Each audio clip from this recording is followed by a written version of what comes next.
Halo semuanya, kali ini mari kita mengenal malaikat-malaikat Allah. Check it out. Jadi, sebelum kita masuk ke materi, kita harus tahu tujuan pelajarannya dulu. Tujuan yang pertama itu adalah menjelaskan pengertian iman kepada malaikat Allah. Peserta didik memahami arti percaya kepada malaikat Allah.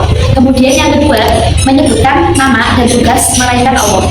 Peserta didik mengetahui nama-nama malaikat Allah beserta tugasnya.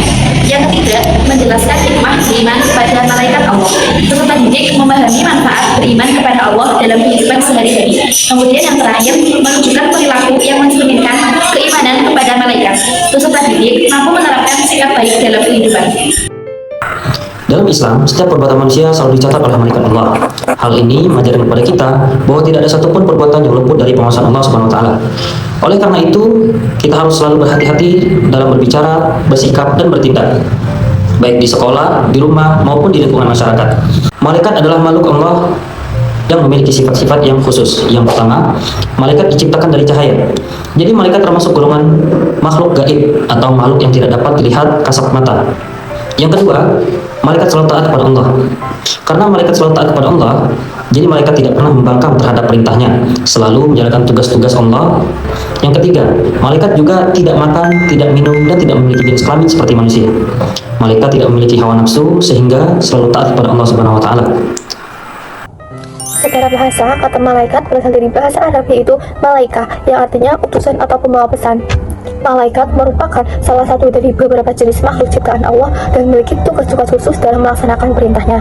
Nah, dalam Islam juga, malaikat ini dianggap sebagai makhluk yang sangat mulia dan memiliki kedudukan yang tinggi di sisi Allah. Malaikat merupakan makhluk yang sangat berbeda dengan manusia dan jin. Malaikat itu tidak mempunyai kehendak bebas seperti manusia dan jin, sehingga mereka selalu taat pada perintah Allah dan tidak pernah melakukan kesalahan. Nah, malaikat juga tidak mempunyai kemampuan untuk melakukan dosa, sehingga mereka tuh selalu melaksanakan tugas-tugasnya dengan sempurna dan tanpa cacat. Adapun tugas malaikat yang pertama adalah malaikat Jibril, yaitu tugasnya adalah menyampaikan wahyu dari Allah kepada Nabi dan Rasul. Yang kedua adalah malaikat Mikail, yaitu tugasnya mengatur rezeki, hujan, dan tumbuh-tumbuhan atas izin Allah untuk makhluk kehidupan di bumi. Yang ketiga ada malaikat Israfil, yaitu tugasnya meniup sangkakala sebagai pertanda bahwa itu berakhirnya kehidupan dunia.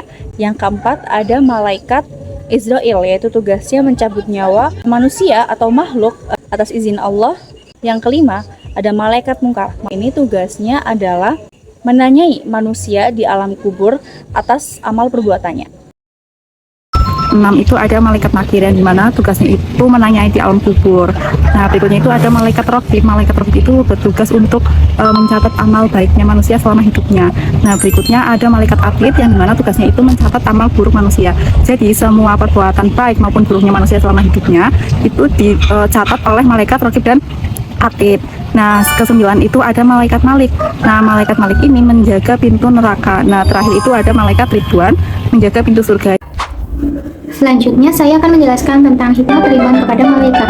Yang pertama yaitu meningkatkan keimanan kepada Allah Subhanahu wa taala. Karena ketika kita percaya adanya malaikat, berarti kita juga percaya bahwa Allah memiliki kekuasaan makhluk-makhluk yang taat dan selalu menjalankan perintahnya. Yang kedua, mendorong kita untuk berbuat baik.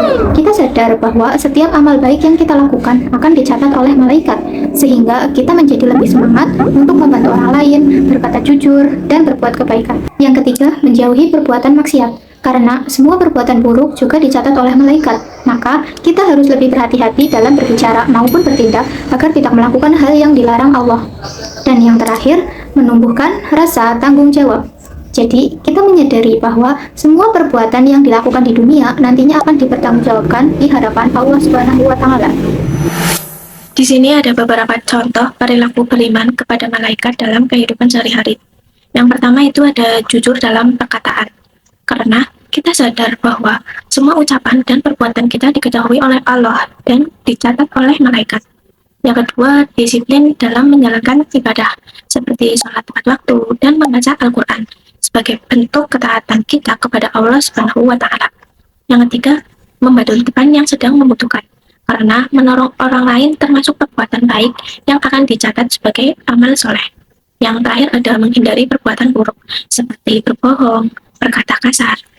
mengajak teman, ataupun malas beribadah, karena semua perbuatan buruk juga akan dicatat oleh malaikat. Dari contoh tersebut, kita belajar untuk selalu berbuat baik dalam kehidupan sehari-hari, baik di sekolah, di rumah, maupun di lingkungan sekitar. Jadi kesimpulannya itu iman kepada malaikat merupakan salah satu rukun iman yang sangat wajib diyakini oleh setiap umat Islam. Karena itu iman kepada malaikat harus diwujudkan tidak hanya dalam keyakinan, tetapi juga melalui sikap dan perilaku yang sesuai dengan ajaran Islam. Nah, itu dia tadi materi dari iman kepada malaikat. Semoga materi ini dapat bermanfaat bagi yang menonton video ini, dan terima kasih.